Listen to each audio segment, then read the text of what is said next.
Dalam bagian yang ketiga dari seri khotbah Let the Fire Fall. Saya mau bagikan kepada kita semua satu firman Tuhan. Judulnya adalah Spiritual Fire. Judulnya adalah api roh. Hari ini kita akan bicara tentang api roh. Dan secara khusus kisah yang minggu lalu sudah saya mulai ceritakan kepada saudara dan kita akan lanjutkan hari ini. Tentang perjumpaan Musa dengan Tuhan. Kita baca dulu Keluaran 3 ayat 1 sampai ayatnya yang kedua. Adapun Musa, ia biasa menggembalakan kambing domba Yetro, mertuanya, imam di Midian. Sekali ketika ia menggiring kambing domba itu ke seberang padang gurun, sampailah ia ke gunung Tuhan, yakni gunung Horeb. Lalu malaikat Tuhan itu menampakkan diri kepadanya dalam nyala api yang keluar dari semak duri. Lalu ia melihat dan tampaklah semak duri itu menyala, tetapi tidak dimakan api. Jadi ini kisah ketika Musa ada di titik terendah dalam kehidupannya. Dan waktu itu dia berjumpa dengan Tuhan dalam bentuk api. Jadi Musa ini mengalami encounter, perjumpaan pribadi dengan sang api. Oke. Pada waktu itu Musa sebenarnya sudah merasa benar-benar hidupnya itu hopeless. Karena dia sekarang hanya seorang penggembala kambing domba. Padahal tadinya dia seorang pangeran yang sangat luar biasa. Tapi sekarang dia penggembala kambing domba yang kayaknya biasa dan gak ada apa-apanya.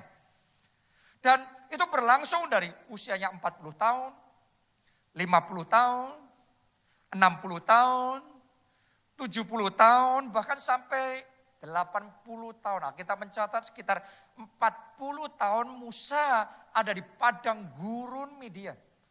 Nah, kalau saudara melalui umur dari 40 sampai 80 tahun flat terus. Di padang gurun terus. Di bawah terus. Di titik terendah terus.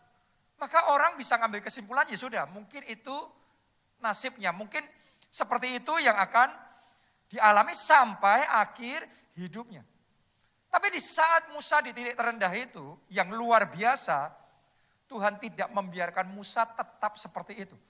Tuhan menampakkan diri kepada Musa dalam bentuk api.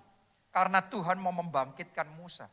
Jadi kalau saat ini ada di antara saudara yang ngerasa sedang kering kerontang dan Anda di titik terendah dalam hidup saudara, sama seperti Tuhan mau membangkitkan Musa, Tuhan juga mau membangkitkan saudara.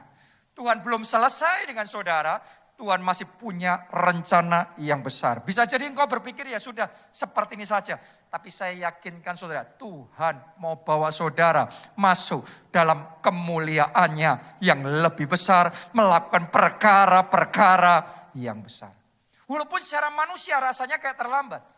Tapi bagi Tuhan tidak ada yang terlambat. Itu sebabnya Tuhan menampakkan diri kepada Musa. Itu sebabnya Tuhan menyampaikan rema ini kepada saudara. Karena itu buka hatimu. Karena Tuhan mau bicara sesuatu yang sangat spesial. Dan ketika Tuhan menampakkan diri kepada Musa. Musa mengalami encounter. Perjumpaan dengan sang api itu. Saya mau ngomong begini sama saudara. Berjumpa dengan sang api. Hidup kita tidak mungkin tetap sama. Kalau saudara berjumpa dengan sang api. Yang terjadi transformasi besar-besaran.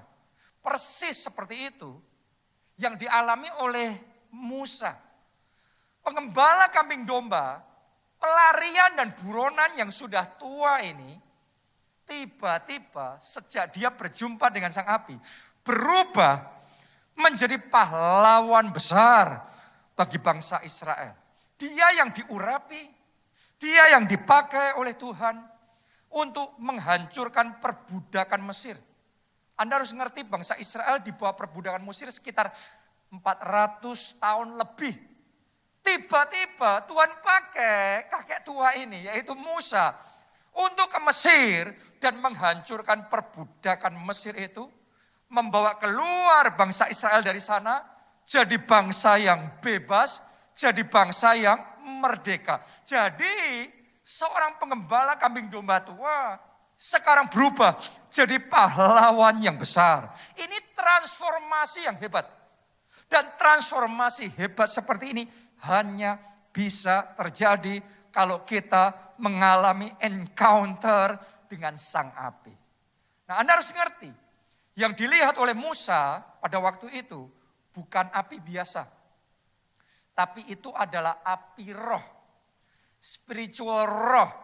Makanya dampaknya bukan secara jasmani, tapi dampaknya secara roh dulu. Dampaknya bukan semak duri itu terbakar, tapi dampaknya hati Musa yang terbakar. Hati Musa yang dinyalakan, hati Musa yang dikorbankan. Dan dia mengalami transformasi besar-besaran. Hari ini doa saya sama seperti hati Musa terbakar, hati saudara juga terbakar. Roh saudara dibangkitkan kembali. Iman saudara dikobarkan kembali. Dan saya percaya transformasi besar akan terjadi dalam hidup saudara. Ya, jadi mari kita buka hati dan kita minta Tuhan, let the fire fall. Tuhan, biar apimu turun dan bakar rohku. Jadi apinya mesti api roh, bukan api yang salah. Banyak orang buka hatinya, bersentuhannya bukan dengan api Tuhan, api roh, tapi malah dengan api yang salah. Akibatnya yang berkobar dalam hatinya adalah api kebencian, api kecewa, api dendam, api amarah, api emosi. Saya mau ngomong sama saudara, kalau engkau izinkan api yang salah yang berkobar di dalam hatimu, hati-hati. Karena api yang salah akan menghanguskan hidup saudara. Itu sebabnya hari ini mari kita singkirkan semua yang salah, yang tidak berkenan di hadapan Tuhan itu. Dan kita buka hati kepada Tuhan dan kita berdoa, let the fire fall. Tuhan, biarlah apimu turun dan bakar hatiku. Sehingga seperti Musa mengalami transformasi roh yang luar biasa. Demikian juga aku mau mengalami transformasi roh. Dan doa saya mulai hari ini, api roh saudara, api cinta saudara sama Tuhan berkobar-kobar. Menyala-nyala dalam skala, dalam level yang belum pernah Anda alami sebelumnya. Kita baca ya, Kidung Agung 8, ayat 6 sampai ayatnya yang ke-7.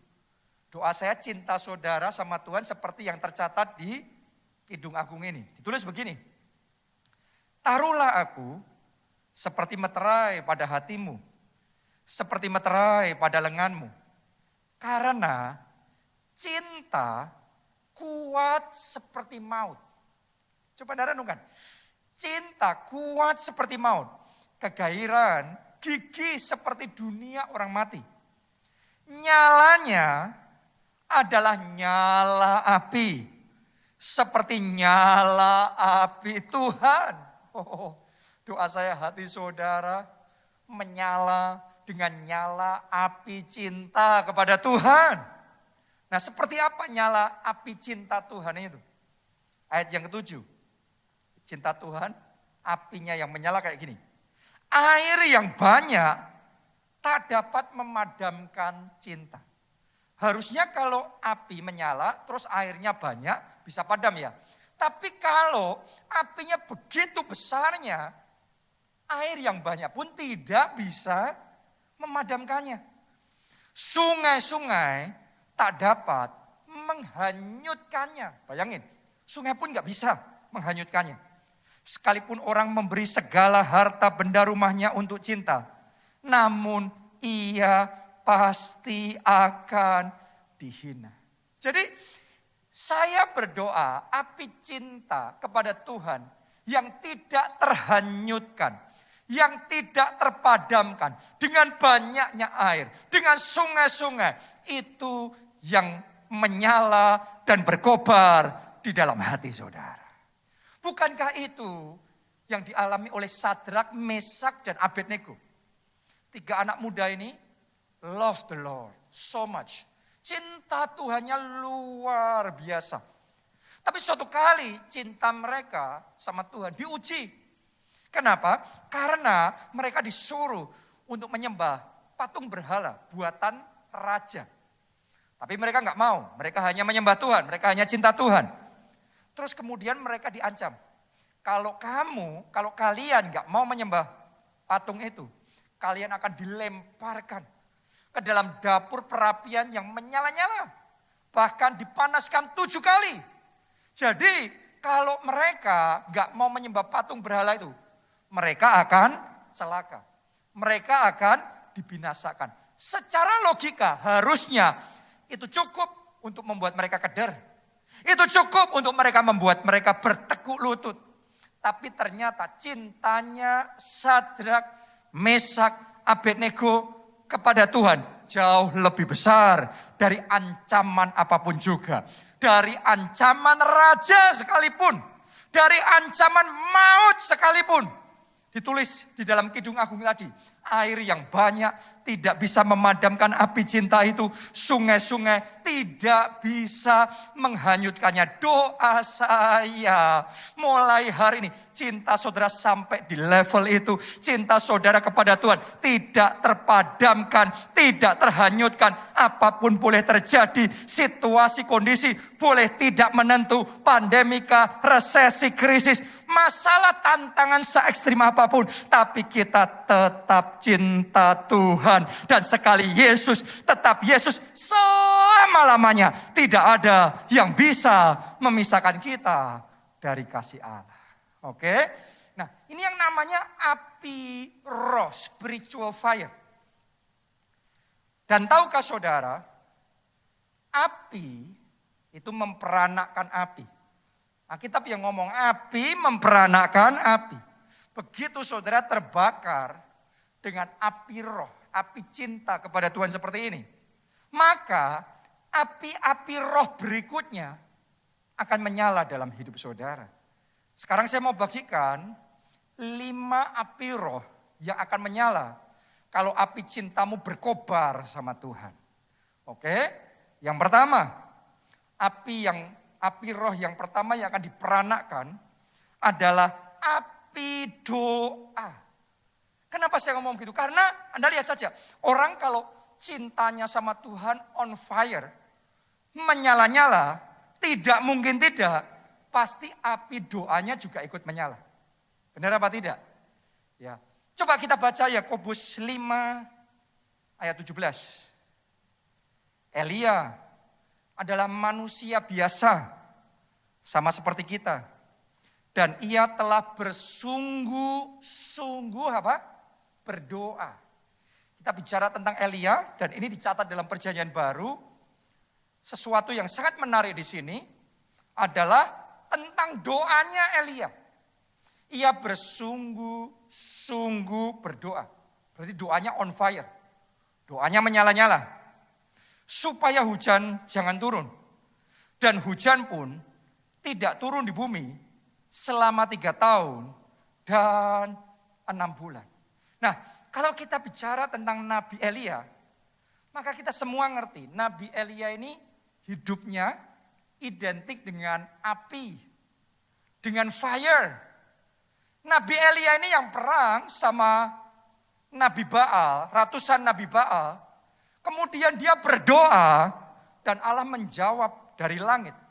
Menurunkan apinya dari langit, membakar korban persembahan yang dipersiapkan oleh Elia. Dan kemudian dia mengalahkan nabi-nabi Baal itu. Jadi Elia ini benar-benar luar biasa sekali. Bahkan dicatat juga suatu kali seorang raja mengirim pasukannya untuk menangkap Elia. Tapi Elia berdoa sama Tuhan, kalau aku nabimu, maka biar api itu turun. Dan kemudian api itu benar-benar turun. Dan tentara yang dikirim itu akhirnya binasa. Itu terjadi sampai 2 kali. Ya, jadi api, sekali lagi bicara tentang Elia tidak lepas dari bicara tentang api. Sampai akhir hidup Elia pun, waktu dia mau terangkat ke surga, yang dikirimkan untuk menjemput adalah kereta berapi dan kuda berapi, bala tentara surga. Jadi dalam hidup Elia itu isinya api, sampai akhirnya api. Nah, Anda boleh lihat itu dalam perjanjian lama, tapi ketika di perjanjian baru bicara tentang Elia, ternyata yang digarisbawahi adalah doa. Jadi ada kaitan yang erat antara doa dan api. Antara api dan doa. Elia bisa punya pelayanan yang berapi-api. Mujizat api dari langit bisa turun. Sampai hidupnya identik dengan api. Kenapa? Kuncinya karena Elia sungguh-sungguh berdoa. Saya mau ngomong sama saudara. Antara doa dan api itu punya kaitan yang erat sekali. Hanya kalau saudara apinya menyala, doanya menyala. Hanya kalau kita apinya kuat, doa kita kuat. Hanya kalau api kita besar, doa kita juga berlipat kali ganda. Karena itu hari ini saya ingin ajak saudara, ayo perbesar, perkuat doa saudara. Seperti Elia sungguh-sungguh berdoa. Mulai hari ini saya antang saudara lipat gandakan kehidupan doa saudara. Maka Anda akan melihat the fire fall. Anda akan melihat api Tuhan turun atas hidup saudara. Seperti Elia berdoa dan Tuhan menjawab dengan api. Mulai hari ini ketika Anda berdoa, api Roh Kudus akan turun. Api Roh Kudus akan dinyatakan. Amin. Nah, saya belajar tentang cara berdoa. Ini ketika saya sekian tahun yang lalu pergi ke Nigeria dan di sana saya ngelihat bagaimana mereka berdoa. Saya mesti ngomong sama saudara, saya sudah mengunjungi berbagai gereja, berbagai negara di seluruh dunia, tapi nothing like what I saw there. Nggak ada yang seperti yang saya lihat di sana. Cara mereka berdoa benar-benar beda sekali. Itu benar-benar doa yang saya ngomong berapi-api. Doanya menyala-nyala. Doanya powerful sekali. Dan akibatnya benar-benar the fire of God. Api Tuhan turun atas mereka. Dan itu mujizat, tanda-tanda ajaib didemonstrasikan secara spektakuler di tengah-tengah mereka. Kenapa? Karena mereka sungguh-sungguh berdoa. Seperti Elia, karena dia sungguh-sungguh berdoa, mujizat terjadi. Keajaiban terjadi. Mulai hari ini Anda sungguh-sungguh berdoa dan Anda akan melihat mujizat terjadi, keajaiban terjadi, dan kemenangan-kemenangan besar Tuhan buat di dalam hidup saudara. Amin. Itu yang pertama. Ayo perbesar api doamu. Yang kedua, api yang kedua adalah api Pondok Daud. Apa maksudnya? Pondok Daud ini bicara tentang pujian penyembahan. Nah, kita harus ngerti ada api yang besar dalam pujian penyembahan. Ada kuasa yang besar dalam pujian penyembahan. Kalau orang nggak ngerti tentang api pujian penyembahan ini, maka orang hanya akan menikmati ya hati yang damai, hati yang tenang ketika menaikkan pujian dan penyembahan. Itu tentunya baik. Tapi orang yang paham kuasa di dalam pujian dan penyembahan, maka orang itu bisa menggunakan pujian penyembahan sebagai senjata untuk menang di dalam peperangan. Itu yang dilakukan oleh Daud. Kalau Anda bicara tentang pujian penyembahan, gak lepas dari satu pribadi ini. Nama satu ini yang paling luar biasa. Dia seorang psalmis, dia pemazmur. Dia seorang worshiper. Daud ini seorang penyembah. Dan dia benar-benar ngerti ada kuasa di dalam penyembahan. Itu sebabnya Daud getol sekali dalam hidupnya. Setiap hari, 7 kali sehari. Daud ngomong, aku memuji-muji Tuhan. Bukan cuma 7 kali sehari, tapi terus menerus. Ya, nyanyian pujian, pengagungan, dia naikkan sama Tuhan. Itu sebabnya ketika dia jadi raja pun, dia pastikan untuk Tuhan ada pujian penyembahan non-stop dinaikkan setiap hari.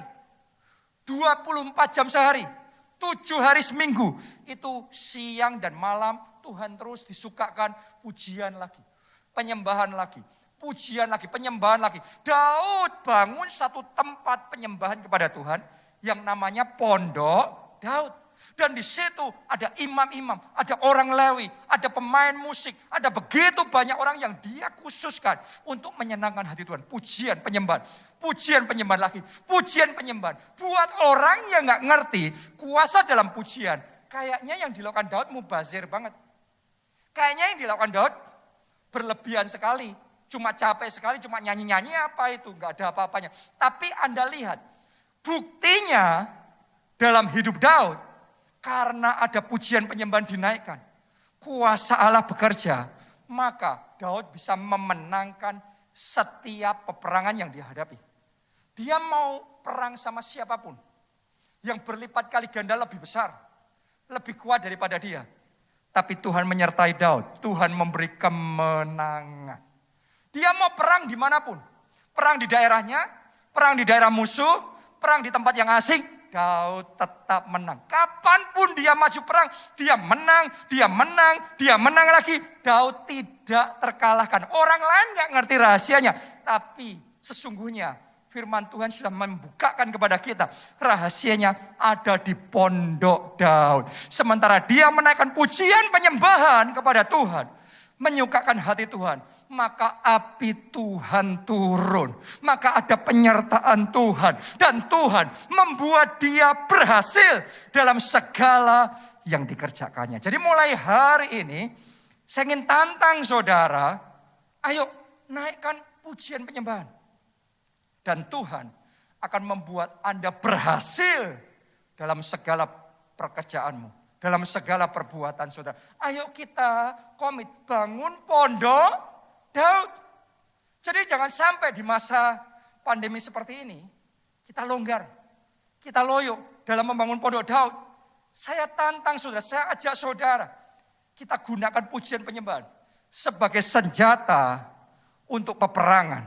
Maka Anda akan melihat bagaimana kuasa Tuhan dinyatakan, bagaimana api Tuhan turun, dan kemenangan-kemenangan terjadi saat Anda menyembah.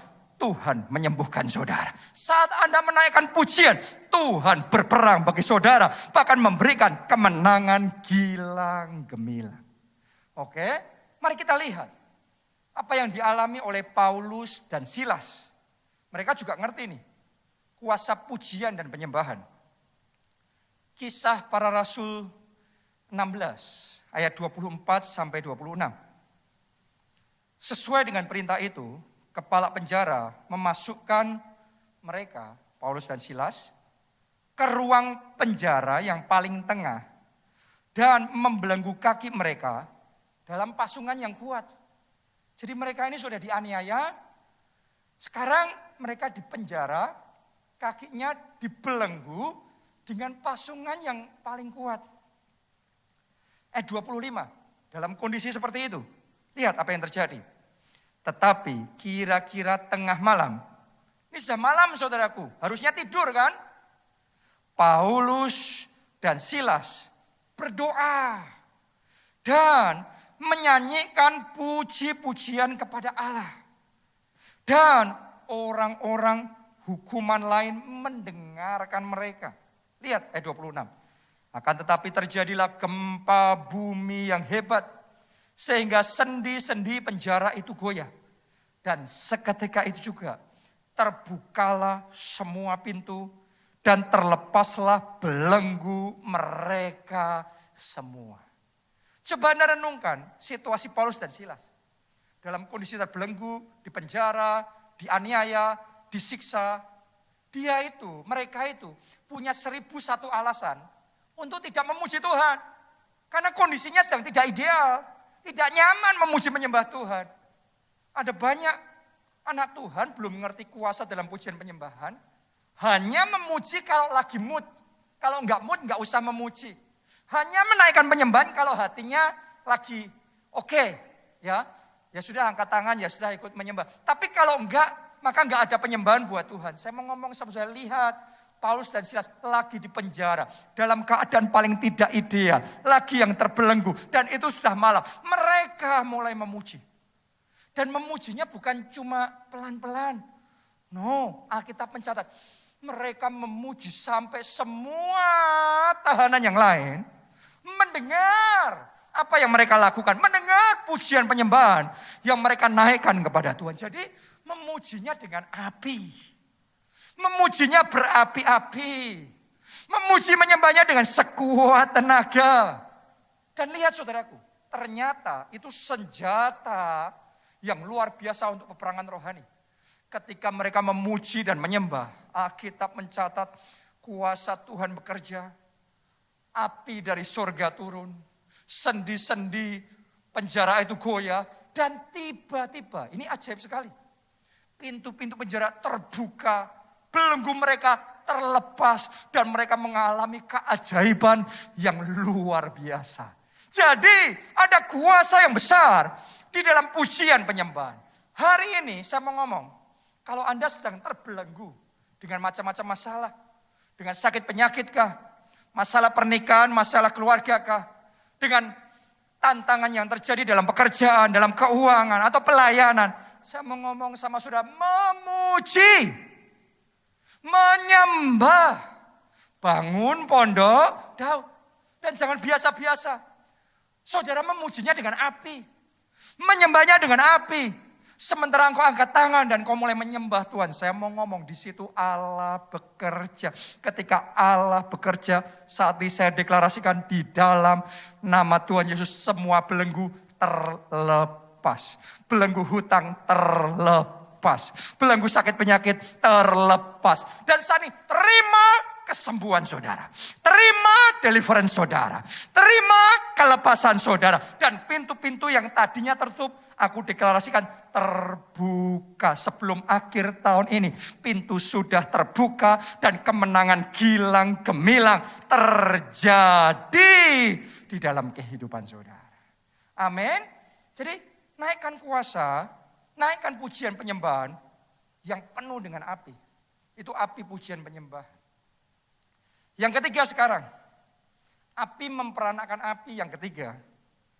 Adalah api ibadah. Oke, dan untuk yang satu ini saya ajak kita belajar dari Hizkia. Karena Hizkia ini ngerti. Ada kuasa yang besar di dalam ibadah. Makanya dia nyalakan. Api ibadah itu harus menyala. Ibadah itu enggak boleh enggak menyala. Harus berkobar. Nah, sebelum kita ngelihat spesifik di Hizkia, kita ngelihat dulu bapaknya Hizkia. Namanya Raja Ahaz. Ya, kita baca 2 Tawarik 29 ayat yang ke-7. Anda harus ngerti, Raja Ahaz ini raja yang jahat. Saya bacakan. Bahkan mereka menutup pintu-pintu balai rumah Tuhan. Dan memadamkan segala pelita. Oke, jadi orang mau beribadah nggak bisa. Dengan kata lain, api ibadahnya, pelita ibadahnya dipadamkan oleh Raja Ahaz. Berikutnya, mereka tidak membakar korban ukupan. Dan tidak mempersembahkan korban bakaran. Bagi Allah, orang Israel di tempat kudus. Jadi yang tadinya ada korban, tadinya ada persembahan buat Tuhan. Tapi sejak zaman Raja Ahaz ini, tidak tersedia lagi korban buat Tuhan. Tidak tersedia lagi persembahan. Terus kemudian pelita di rumah Tuhan dipadamkan. Terus kemudian pintu-pintunya ditutup. Dengan kata lain, api ibadahnya dipadamkan. Dan ini benar-benar menyakiti hati Tuhan. Itu sebabnya Anda boleh pelajari dalam zamannya Raja Ahaz. Anda akan menemukan bahwa mereka mengalami kemerosotan yang besar. Yehuda mengalami kehancuran dan kekalahan yang terus-menerus sampai akhirnya bangsa itu jatuh di titik terendah. Jatuh dalam kegelapan, jatuh dalam kondisi yang sangat mengenaskan, dalam kemiskinan yang luar biasa. Baru setelah Ahaz lewat, diganti sama anaknya Raja Hizkia. Nah, Hizkia ini beda sama bapaknya. Ya, dia melakukan pembaharuan yang luar biasa. Mari kita baca apa yang dilakukan Hizkia ketika dia naik tahta jadi raja. 2 Tawarik 29 ayat yang ketiga dan ayat yang keempat.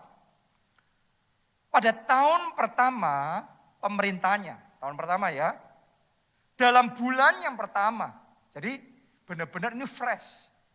Dia baru pertama kali jadi raja. Ini yang dia lakukan.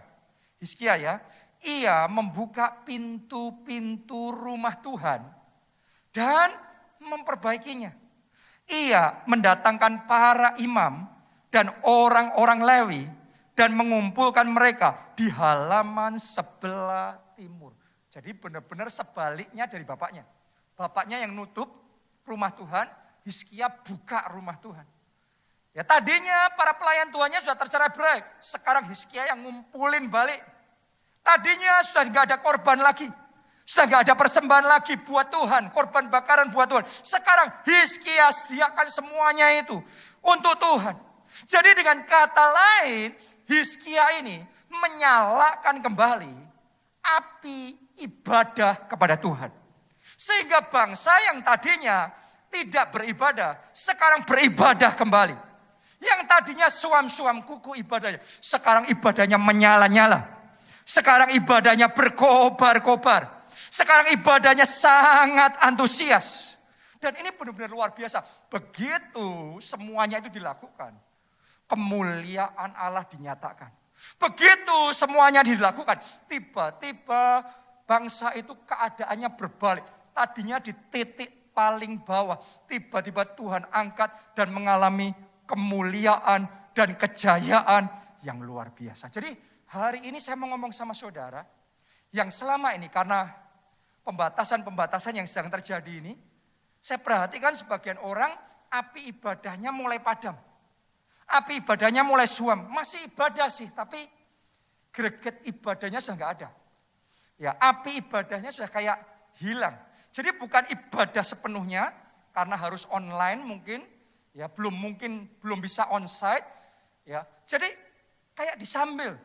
Bukan ibadah kusuk buat Tuhan, tapi sambil ini, sambil itu, yang penting sudah. Sambil ini, sambil itu. Apinya padam banget. Ibadahnya suam banget, gak dapat apa-apa. Sudah kayak hambar, gak ada apa-apanya. Hari ini firman Tuhan bicara kepada saudara. Saya mau sampaikan pesan sama saudara. Utamakan ibadah sama Tuhan. Saudara utamakan dan nyalakan kembali api ibadah itu. Seperti Hizkia menyalakan api ibadah. Saya ajak seluruh jemaat keluarga Allah. Saudara semua, ayo kita nyalakan kembali api ibadah. Ayo kita pastikan ibadah kita berapi-api. Ibadah kita menyala-nyala. Kenapa? Ada janji Tuhan yang luar biasa. Kita baca Yesaya 58 ayat 13 sampai 14. Anda yang mau meresponi firman Tuhan ya, saya bacakan. Apabila engkau tidak menginjak-injak hukum Sabat. Hukum Sabat itu hari Sabat itu hari di mana kita beribadah kepada Tuhan secara khusus. Ya, dan tidak melakukan urusanmu pada hari kudusku. Ini kata Tuhan. Apabila engkau menyebut hari Sabat sebagai hari kenikmatan. Wow. Jadi dengan kata lain Tuhan itu ngomong, kalau engkau menyebut ibadah itu sebagai kenikmatan. Seperti Daud. Daud ngomong, aku bersuka cita. Ketika dikatakan orang, mari kita pergi ke rumah Tuhan. Saya berdoa Anda bisa melihat ibadah kenikmatan. Oh, kenikmatan untuk beribadah. Hati yang bisa menikmati ibadah sedemikian rupa diimpartasikan dalam hati saudara. Kenapa? Karena Tuhan ngomong kalau engkau menyebut hari Sabat, hari kenikmatan. Dan hari kudus Tuhan. Anda nganggap itu kudus, itu khusus buat Tuhan. Hari yang apa? Mulia. Gak sama seperti yang lain-lain. Ini hari yang mulia. Apabila engkau menghormatinya dengan tidak menjalankan segala acaramu dan dengan tidak mengurus urusanmu atau berkata omong kosong. Ayat 14, Anda terima ini janji Tuhan. maka engkau akan bersenang-senang karena Tuhan. Oh, mulai saat ini Anda akan bersenang-senang karena Tuhan. Kesenangan yang dari Tuhan, kenikmatan yang dari Tuhan dikaruniakan juga dalam hati saudara. Dan aku akan membuat engkau melintasi puncak bukit-bukit di bumi dengan kendaraan kemenangan. Saya deklarasikan di dalam nama Yesus, sementara Anda menyebut ibadah itu kenikmatan, Tuhan yang akan memberkati saudara dan membawa saudara dari puncak ke puncak, dari kemuliaan pada kemuliaan, dari kemenangan pada kemenangan yang luar biasa. Oke, aku akan memberi makan engkau dari milik pusaka Yakub, bapa leluhurmu, sebab mulut Tuhanlah yang mengatakannya. Wow, ini jaminan dari Tuhan sendiri. Tuhan yang ngasih makan kita. Tuhan yang mengenyangkan kita. Mulai hari ini hidupmu dan keluargamu akan dikenyangkan dengan segala kebaikan dan kasih karunia dan anugerah Tuhan melimpah di dalam hidup saudara. Kuncinya adalah nyalakan kembali api ibadah itu. Ibadah nggak boleh padam, ibadah nggak boleh hambar, ibadah nggak boleh tawar. Ibadah itu harus greget. Ibadah itu harus antusias. Ibadah itu harus menyala. Ibadah itu harus berapi-api. Maka janji Tuhan akan tergenapi dalam hidup saudara. Amin. Itu yang ketiga. Yang keempat. Api memperanakan api yang keempat. Yaitu api melayani. Orang kalau api cintanya sama Tuhan menyala. Api pelayanannya juga berkobar.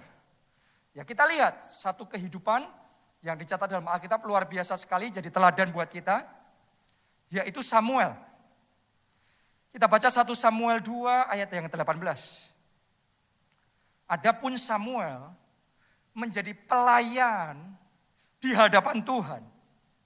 Ia masih anak-anak yang tubuhnya berlilitkan baju efod dari kain lenan. Jadi ternyata Samuel ini sudah melayani Tuhan waktu masih anak-anak. Ada orang pakar yang meneliti dan berkata waktu itu kemungkinan Samuel masih umur sekitar 3 atau 4 tahun. Kadang-kadang orang berpikir untuk melayani Tuhan harus umur tertentu. Tapi Samuel sudah melayani Tuhan sejak umur 3 tahun atau 4 tahun. Sejak kecil dia melayani Tuhan. Remaja dia melayani Tuhan. Waktu muda dia melayani Tuhan. Sudah tua, sudah lanjut sampai akhir tidak pernah Samuel pensiun atau cuti. Samuel tetap melayani Tuhan. Api pelayanannya tetap berkobar-kobar dan tetap menyala-nyala sampai akhir. Doa saya, api pelayanan seperti yang dimiliki Samuel juga menyala dalam hati saudara. Juga berkobar dalam hidup saudara. Sebagian orang berkata, Pak, tapi kondisi tidak memungkinkan. Kalau api cintamu sama Tuhan menyala-nyala, kondisi apapun tidak menghentikan saudara. Tetap melayani Tuhan, tetap bersaksi, tetap menyelamatkan jiwa-jiwa, tetap jadi berkat bagi banyak orang. Anda harus ngerti. Samuel ini melayani Tuhan bukan dalam kondisi baik. Dia melayani Tuhan dalam kondisi kebangkrutan rohani bangsa Israel. Dalam kondisi kemunduran rohani yang luar biasa. Saya bacakan ya, 1 Samuel 3 ayat 1. Samuel yang muda itu menjadi pelayan Tuhan. Seperti saudara-saudara semua, jadi pelayan Tuhan. Samuel yang muda jadi pelayan Tuhan di bawah pengawasan Eli, Imam Eli. Masih ingat gak Imam Eli siapa? Ini imam gak benar. Imam kacau balau. Bukan teladan yang baik. Anak-anaknya aja berantakan semuanya. Anak-anaknya korupsi. Berbuat zina dengan sesama pelayan Tuhan di bait Allah. Ngaco semuanya. Ini anak-anak Imam Eli. Jadi Samuel melayani dalam kondisi yang seperti itu. Gak ada pemimpin rohani yang bisa jadi teladan. Banyak orang Kristen berhenti melayani karena ngelihat pemimpinnya gak bisa jadi teladan. Tapi lihat, Samuel pemimpinnya nggak jadi teladan. Sekelilingnya nggak jadi teladan. Dia tetap melayani Tuhan. Saya lanjutkan lagi. Pada masa itu, waktu Samuel melayani, firman Tuhan jarang. Penglihatan pun tidak sering. Jadi ternyata ada masa di mana penglihatan nggak sering. Firman Tuhan jarang, rema jarang, pewahyuan jarang. Tapi dalam kondisi jarang firman, jarang rema, jarang penglihatan, jarang mujizat, jarang keajaiban. Itu tidak menghentikan Samuel, dia tetap melayani Tuhan dengan sukacita. Dia tetap melayani Tuhan dengan berapi-api. Saya berdoa, api Roh Kudus yang seperti itu berkobar dalam hati saudara. Mulai hari ini tidak ada yang bisa menghentikan saudara dari tetap melayani Tuhan. Apakah itu pemimpin rohani yang gak jadi teladan? Apakah itu tidak dikasih ucapan selamat tahun, kurang diperhatikan? Apa itu karena masalah benturan dengan sesama pelayan Tuhan? Saudara ngomong sama Tuhan, tidak ada yang bisa memisahkan aku dari kasih Allah. Aku tetap melayani Tuhan seumur hidupku. Gak ada pensiun pelayanan, gak ada cuti pelayanan. Terus melayani Tuhan sampai akhir. Sama seperti Samuel. Anda akan melihat upahmu besar dan kemuliaan Tuhan dinyatakan dalam hidup saudara. Amin. Itu yang keempat. Yang kelima, yang terakhir. Api memperanakkan api. Kalau api roh menyala dalam hati saudara, maka itu akan memperanakkan apa yang kelima? Api apostolik. Ya. Ayo kita baca dulu Kisah Para Rasul 8 ayat 1b. Pada waktu itu, mulailah penganiayaan yang hebat terhadap jemaat di Yerusalem. Mereka semua, kecuali rasul-rasul, tersebar, artinya tercerai-berai, ke seluruh daerah Yudea dan Samaria. Jadi, waktu mereka lagi hot-hotnya, on fire-nya sama Tuhan, datang aniaya. Dan aniaya itu begitu mengerikannya sampai membuat mereka tersebar, tercerai-berai ke berbagai daerah. Orang pikir mereka takut melarikan diri, menyelamatkan diri sendiri. Tapi mari kita lihat apa yang sesungguhnya mereka lakukan. Ayat 4. Mereka yang tersebar itu menjelajah seluruh negeri sambil memberitakan Injil. Wow. Anda harus ngerti loh, ini gak main-main. Jemaat mula-mula itu dianiaya, disiksa, ditangkap, dipenjara, dilemparkan ke singa-singa. Banyak yang mati. Jadi itu taruhannya nyawa. Tapi ketika menghadapi aniaya, karena api Roh Kudus menyala dalam hidupnya, mereka gak mundur. Alkitab mencatat, sementara mereka tersebar, bukannya mereka sembunyi ketakutan, tapi mereka menjelajah seluruh negeri. Untuk apa? Memberitakan Injil. Untuk menyelamatkan jiwa-jiwa. Untuk merintis dan membangun kelompok sel. Gereja-gereja yang baru. Untuk membawa obor kegerakan rohani dari Yerusalem, Yudea, Samaria, sampai ujung bumi. Itulah api apostolik.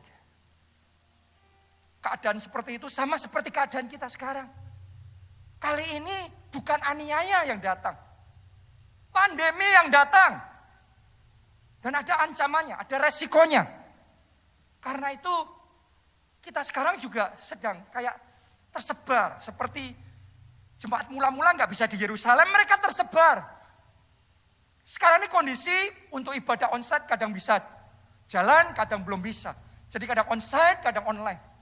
Tapi saya mau ngomong sama saudara, dalam kondisi yang seperti ini kalau api cintamu sama Tuhan berkobar, engkau sekalipun tersebar di dunia maya, di dunia internet, di dunia digital. Bukan untuk cari kenyamanan, bukan untuk cari keselamatan sendiri. Tetapi saudara menjelajah ke seluruh negeri untuk mengabarkan kabar keselamatan, untuk membawa obor apostolik, obor kegerakan, untuk jadi berkat, untuk bersaksi, untuk menyelamatkan jiwa-jiwa yang terhilang. Doa saya, api seperti itu berkobar dalam hatimu. Doa saya, api seperti itu menyala dalam hidupmu. Bukan api ketakutan, tapi api apostolik berkobar dalam hati saudara. Api memperanakan api. Hari ini sekali lagi kita mau berdoa. Let the fire fall. Biarkan api Tuhan itu turun atas kita. Anda yang mau, mari kita nyanyikan lagu ini. Berhembuslah Roh Kudus. Berhembuslah, oh Roh Kudus, pulihkan setiap hati yang terbuka bagimu. Nyatakanlah, oh Roh Kudus, Amin, amin. kuasa-Mu atas kami. Mari semuanya Berhembuslah, dengan segenap hati katakan. berhembuslah, oh Roh Kudus, pulihkan setiap hati yang terbuka bagimu. Nyatakanlah, oh Roh Kudus, kuasa-Mu atas kami. Berhembuslah. Berhembuslah, Sekali lagi, mari. berhembuslah, Oh, berhembuslah ya Roh Kudus. pulihkan setiap hati yang terbuka bagimu. Nyatakanlah, oh Roh Kudus, Amin. kuasa-Mu atas kami. Berhembuslah, penuhi hati ini. Musa dari pelarian yang sudah tua, kayaknya sudah that's it, nggak ada harapan lagi, bisa mengalami transformasi besar. Jadi pahlawan yang menghancurkan belenggu perbudakan Mesir yang sudah 450 tahun. Itu berapa generasi? Dan membebaskan bangsanya, mengalami kelepasan yang luar biasa.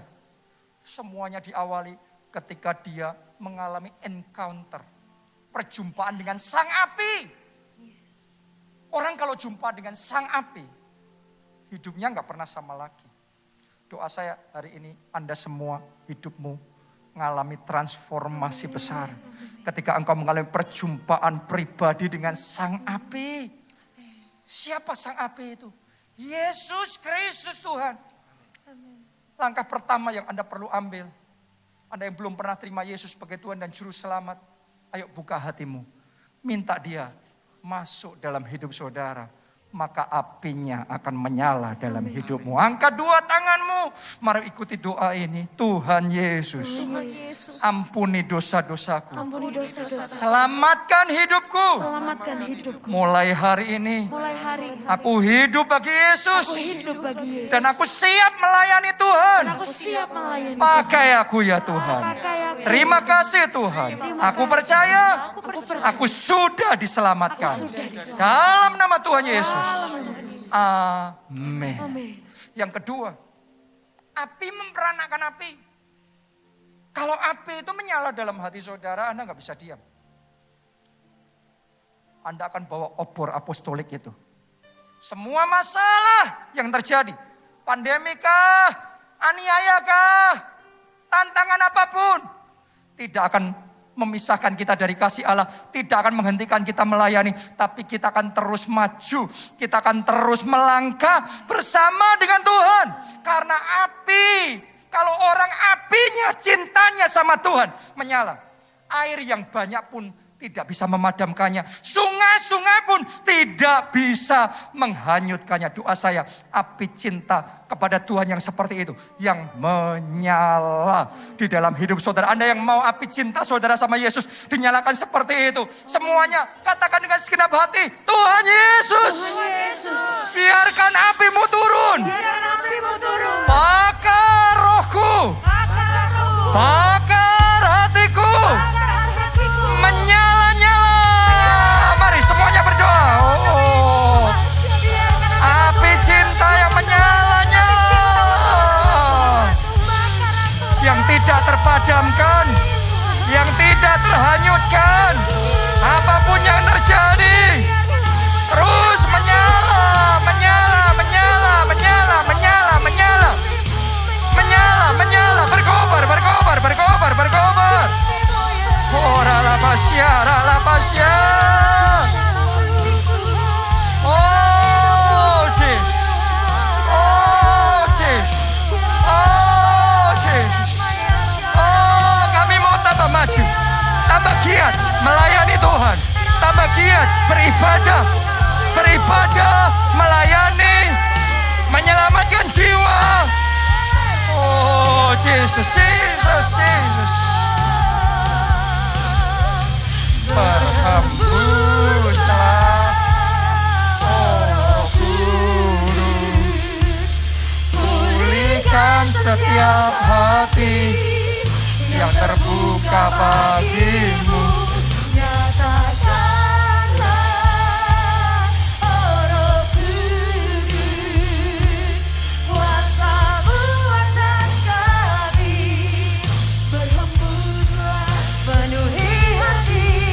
Mari semuanya bersama-sama kita angkat dua tangan kita. Kita katakan berhembus. Berhembuslah, oh Roh Kudus. Pulihkan setiap hati yang terbuka bagimu. Nyatakanlah, oh Roh Kudus, kuasa-Mu atas kami. Berhembuslah, penuhi hati ini. Kuasa-Mu atas kami. Berhembuslah, penuhi hati ini. Kuasa-Mu atas kami. Berhembuslah, penuhi hati ini. Terima kasih Tuhan Yesus. Amin. Amin, amin. Saya percaya api cinta saudara sama Tuhan sudah dikobarkan. Amin. Tidak bisa dipadamkan, tidak terhanyutkan oleh tantangan, rintangan, masalah apapun. Tetap menyala bagi Yesus. Amin. Amin. Dan buat saudara yang butuh untuk didoakan, silahkan kirimkan permohonan doa saudara, prayer request saudara di GSM, di Jonathan Setiawan Ministries, baik di Facebook, di Instagram, di TikTok, di YouTube. Ya, saya percaya kita satukan iman bersama, kita akan melihat jawaban doa, mujizat dan keajaiban Tuhan kerjakan di dalam hidup saudara. Jangan lupa kirimkan kesaksian saudara juga, karena Allah kita firman Tuhan ya dan amin. Anda akan melihat kemuliaan Tuhan. Oke, saya juga tiap hari akan memunculkan konten-konten di sosial media. Saya yakin dan saya percaya jadi berkat buat kita semua. Mari angkat dua tangan dan aminkan berkat Tuhan. Diberkatilah saudara oleh Tuhan. Amin.